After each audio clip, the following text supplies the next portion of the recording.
On to our top story first. Artificial intelligence may be moving from experimentation to the next big test. But the question remains, can businesses actually deploy it at scale?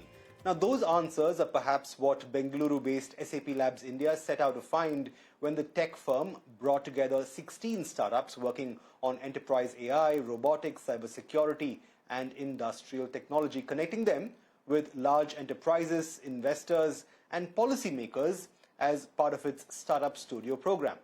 But then the bigger question is, can India's AI ecosystem, can it move beyond pilots and mere hype to tech that businesses are actually willing to pay for? And more importantly, what does this transformation mean for India's larger IT industry? To find some answers to those questions, we're now joined by Sindhu Gangadharan, Managing Director at SAP Labs India and former NASSCOM Chairperson. Sindhu, always good to chat up with you right here on ET Now. Welcome to South Central. Let me start with the most obvious question first, Sindhu. Who are these 16 startups that you've picked this year and engaged with, and what exactly do they bring to the table, really? Yeah, first of all, it's great to be talking to you again, Jude, and it's always great to be back on this platform and talk about such a very important topic that is key for all of us, right? And for us, if you just look at how we at SAP Labs India, we've always worked with our customers and partners. Startups become a very important element in that whole equation. Why? Because, Jude, as I've shared with you before, right, 40% of our global R&D for SAP is happening right here from India for the world. And as we build innovations for our customers, it becomes super important that we bring in also very niche innovations that are crucial for our customers. And this is also why in this current cohort, you really have this mix of startups across various different categories. Like you said, be it robotics. So we have Answer Robotics, we have Urja, we also have Drishya AI, which is also a very cool startup in terms of what they're doing. 16 of them, but again, all one of the categories that we definitely thought that goes across all of them is that they bring in AI into the core of how they work, right? Because that was a very important element for us. Also, Perceptory AI Labs, Secure AI, Pulse Energy, they're all part of the current cohort that we're working with. So it becomes super important and super crucial for us.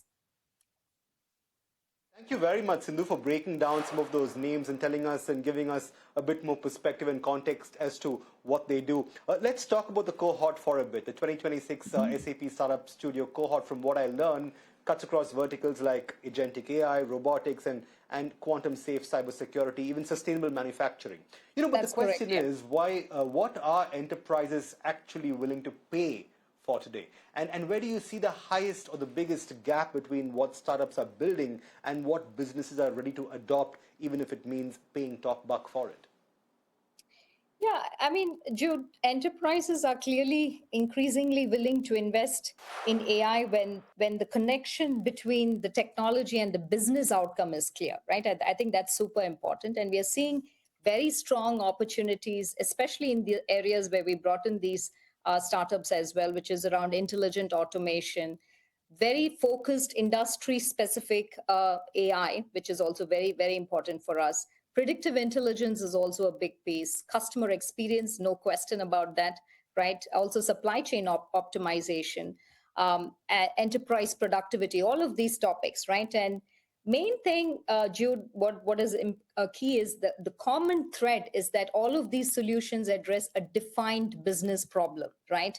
And the shift towards agentic AI is particularly interesting because it takes AI from generating an answer to really help execute a process or a problem at hand, right? And this is where also the gap that I see, right, between startups and enterprise often appears around enterprise readiness. And many times we've seen it, a startup may have a very impressive model or an application, but an enterprise will ask those very practical questions. Can it integrate with my existing technology landscape? How can we handle enterprise data? Questions around what happens if the model is wrong, right? Can we audit its actions? Can we scale also to thousands of employees or millions of transactions? What could be potential business outcomes in terms of measurements, right? And this is also why I believe that the strongest startup enterprise relationships are clearly built around co-innovation, right? And that's what we are trying to do here as well, right? And what we believe as an objective for us is to help startups also move through that journey of co-creation, that validation, that customer engagement. Also, many times it's also about commercialization and scale, right? And we've always seen that when we are talking about tangible outcomes, this is where the magic happens. And this is also where, to your Right. point, where and enterprises are willing to pay. When you see those outcomes, you see the value, you see the ROI in your investments. Absolutely.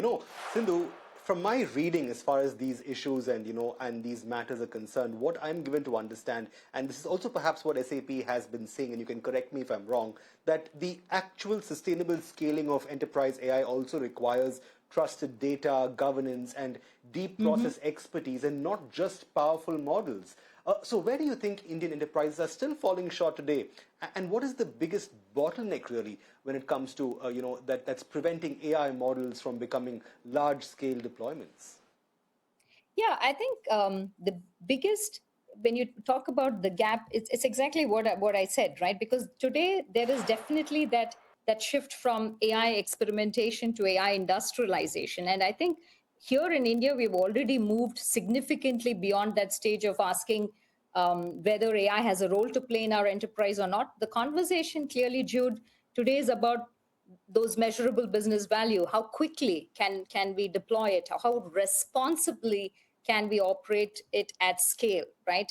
And today, if you just look at multiple data points, right? If you just look at also the state of AI report, the enterprise report from Deloitte, 40% of Indian respondents already reported significant or full AI usage, right? Compared with approximately Right. 28% globally. So that shift is already happening. At the same time, we also know that scaling AI requires also enterprises to address several foundational questions, right? I mean, is your data accessible? Is it relevant? Is it governed? Can I connect AI with my core business processes? Will my employees also understand how to work alongside AI, right? And are there clear accountability mechanisms when AI systems make those recommendations and take action? So these Right. are the things, and Absolutely. this is also where if we bridge that gap, and clearly the real opportunity comes when AI is also embedded into that core workflows, have also the right access to the business context, can also operate within those clearly defined business boundaries. No. Right, absolutely. Now let's go back to the 16 startups, Sindhu, as part of your cohort.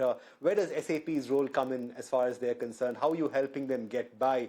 And more importantly, the question is, are you seeing Indian startups in general, aside from just these 16, actually develop tech that can genuinely scale globally? Or are most of these startups still mostly solving India-specific problems? What's your observation been like? Oh, I strongly believe, Jude, that clearly, right, we in India, we have several structural advantages, right, and particularly also for startups, right. We have a phenomenal technology talent base, right. I mean, we have a large and digitally mature enterprise market. I mean, if I just look at SAP, I mentioned the 40% of our global R&D happening from here for the world. There's a reason for that, right? Why? Because we have one of our fastest growing markets here as well, plus this combination of phenomenal talent, which results in 25% of the patents that come out of SAP come out of this location, and that is representative of the larger picture that we have here in India, right? So, like I said, deep technology base, that quite a large and digitally mature enterprise market, and also significant experience which exists in working with global customers, right? And the ability to also operate across highly complex business environments. And so clearly, India today is developing AI capabilities at considerable scale as we speak. And for startups, I mean, as long as they can solve a problem involving millions of transactions, very diverse customer groups, complex supply chains, also this multilingual Right. interactions, as well as highly distributed operations, right? That experience can become a very strong foundation also as we play in global markets, right? And I think the Well, important absolutely. thing is to also build that global enterprise requirements in mind right from the beginning. And this is also from SAP, and why as we work with the startups, it's both, it's multi-directional, right? It's not just what we do for the startups, for Right. us as well equally important, that we want to imbibe that core entrepreneurial mindset also within our workforce, which is also very important Right. for us. So that's why it's always this, we give and take, right? And for the startups, we give For access sure. to our platform. We bring those complementary capabilities which nicely bridge the gaps which don't make it to our product roadmap, and of course global access to our markets that we play in, right? I mean, as you know, we are in 180 countries out there, so it's really both directions. And I think, and this is also reflective of the larger India context, not just the SAP context. Absolutely. Well, access and foundation, I think that's a great place to be in with regard to, these startups and what they're getting as part of the cohort itself. Now, Sindhu, let's shift focus for a little bit from startups and AI and talk about the great Indian IT story. Now, for 3 decades, this industry has really been built around providing global companies with technology, talent, and services. I'm sure you keep hearing this question over and over again. But is AI now fundamentally breaking that business model? Or perhaps, like outgoing Infosys CEO Salil Parekh said not very long ago, is there still life left in Indian IT? Which of those two is true, Sindhu?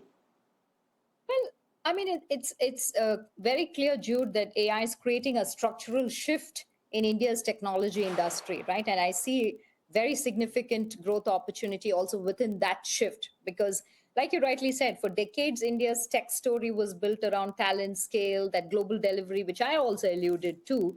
But that foundation Right. becomes that stepping force, right? It becomes very powerful, and the value proposition is also evolving from people hours to intelligent outcomes, creating intellectual property, right? I mean, very, very, very important.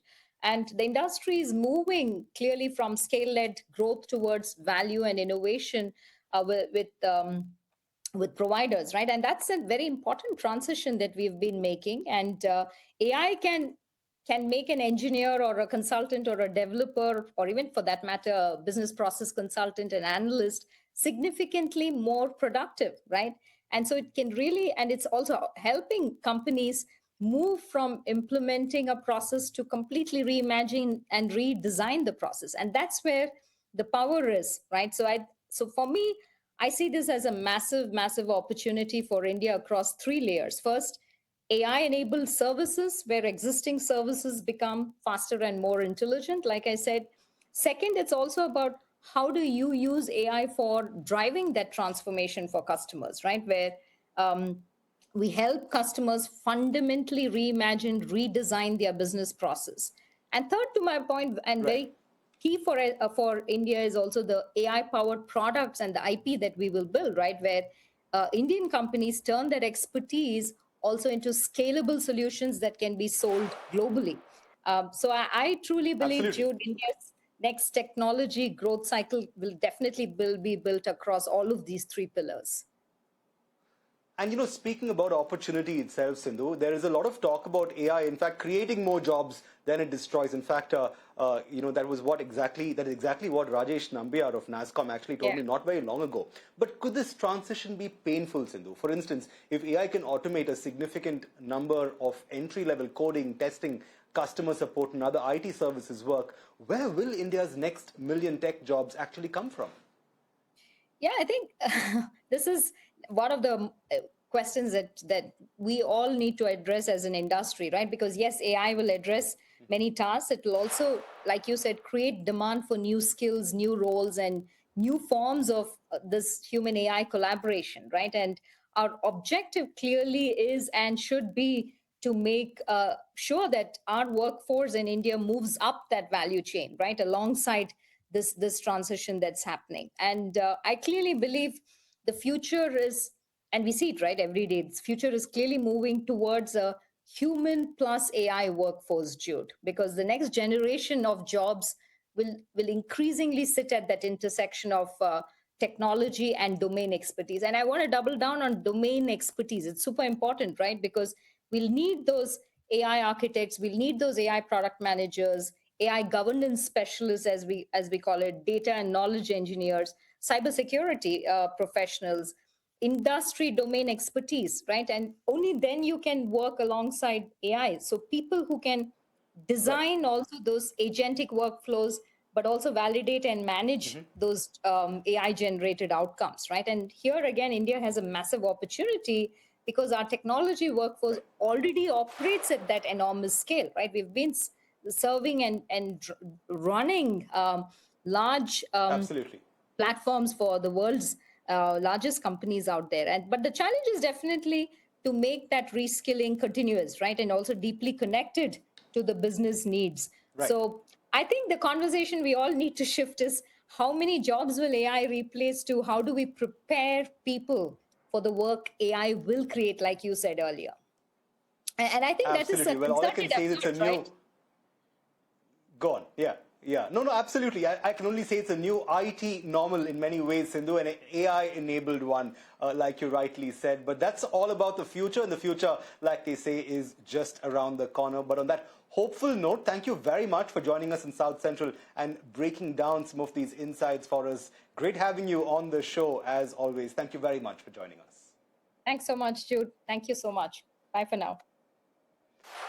Moving on, Karnataka has imposed a one-year statewide ban on the manufacture, storage, transportation, distribution and sale of gutka and pan masala containing tobacco and or nicotine. Now, the order has been issued by the state's Commissioner of Food Safety and applies to not just finished gutka but also food products containing tobacco or nicotine as ingredients. More importantly, the order seeks to shut the twin pack loophole. In fact, products cannot be sold separately if they are intended to be mixed together and consumed as gutka. So even where tobacco or nicotine and pan masala are packed as two separate or different products, the prohibition can apply in Karnataka if they are marketed or distributed in a manner that facilitates their combined consumption. Now, the ban covers the entire chain from the manufacture and storage of to transport, distribution, and retail sale. In fact, the government claims that this ban also has legal basis in Section 30, Part 2 of the Food Safety and Standards Act of 2006, which prohibits the use of tobacco and nicotine as ingredients in food products because they are injurious to health. The state food safety authorities will be responsible for the enforcement, with the violations attracting action under the food safety law. The order, remember, is valid for 1 year and also involves the marketing, manufacture and movement of these products within Karnataka.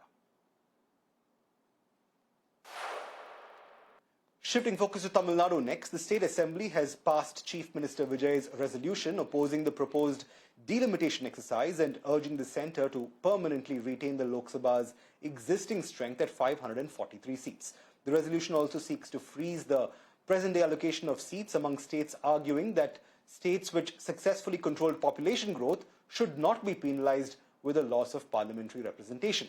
The resolution also comes ahead of the next delimitation exercise, which is linked to the first census conducted after 2026. Tamil Nadu's concern, remember, is that a population-based redistribution could increase the representation of states with larger populations while reducing the relative political weight of states like Tamil Nadu that have achieved lower population growth.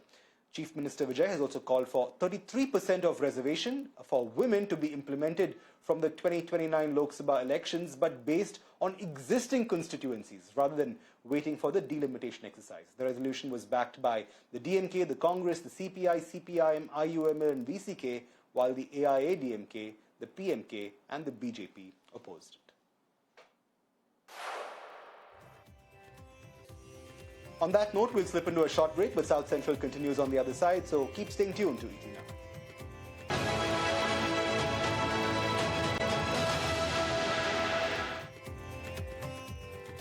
Welcome back. You're watching South Central on ET Now with me, Jude Sanath. Let's shift focus to the real estate space next. India's organized residential real estate market is showing resilience despite higher property prices and global economic uncertainty, and South India is emerging as a key part of that story.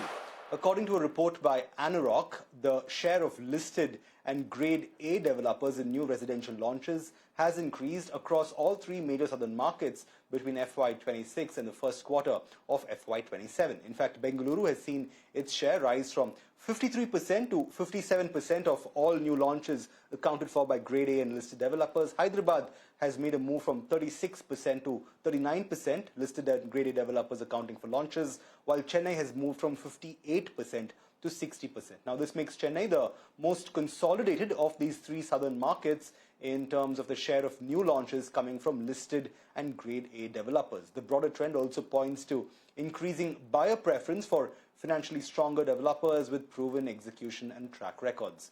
And this isn't just about the number of homes being sold, because Anurag says that booking values also remain strong even as unit sales growth moderates, driven by higher average selling prices, larger apartment sizes, and sustained demand for premium housing. At the national level, pre-sales across 11 leading listed developers are estimated to rise 22.3% in FY27 to about 1.82 lakh crore rupees. The data suggests that even as the explosive post-pandemic growth phase normalizes, demand for organized and premium residential real estate remains as resilient as ever. And staying with real estate, the Trump brand is making its South India debut in Hyderabad, with Tribeca Developers and Ira Realty announcing Trump Towers. That's Hyderabad's first ever Trump project and South India's first Trump Tower project in the Kokapet area. The project in question will feature two 65-story towers rising 242 meters, making it the tallest building in Hyderabad, and will offer more than 450 residences. But the scale of the project is perhaps best reflected in the numbers. For instance, the development is estimated to involve a 1,700 to 1,800 crore rupee investment.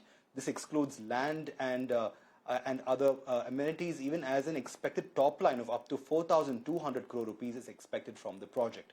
And there is already strong traction at the ultra-luxury, and 8 of the 16 penthouses have been sold, with one fetching a whopping 62 crore rupees. Now, total penthouse sales, meanwhile, have crossed about 250 crore rupees. Here's what Tribeca's Kalpesh Mehta had to say. 14 years ago, Tribeca first brought the Trump brand to India.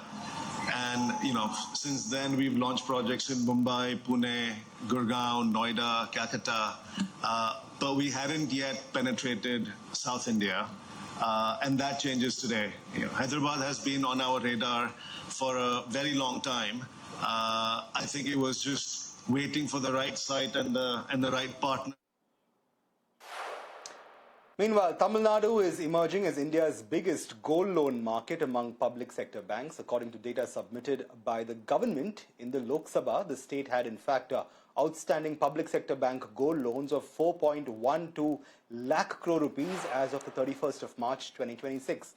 And this dominance extends across the south as well, even as Tamil Nadu, Andhra Pradesh, Karnataka, Telangana and Kerala together account for 80.36% of the total public sector bank gold loan portfolios.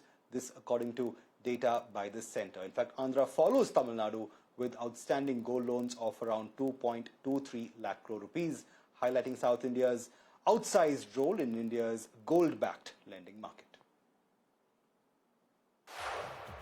And with that, it's a wrap on South Central today. Thanks so much for watching, but we'll be back same time, same place tomorrow for more news and updates on South India. But for the moment, it's goodbye from us.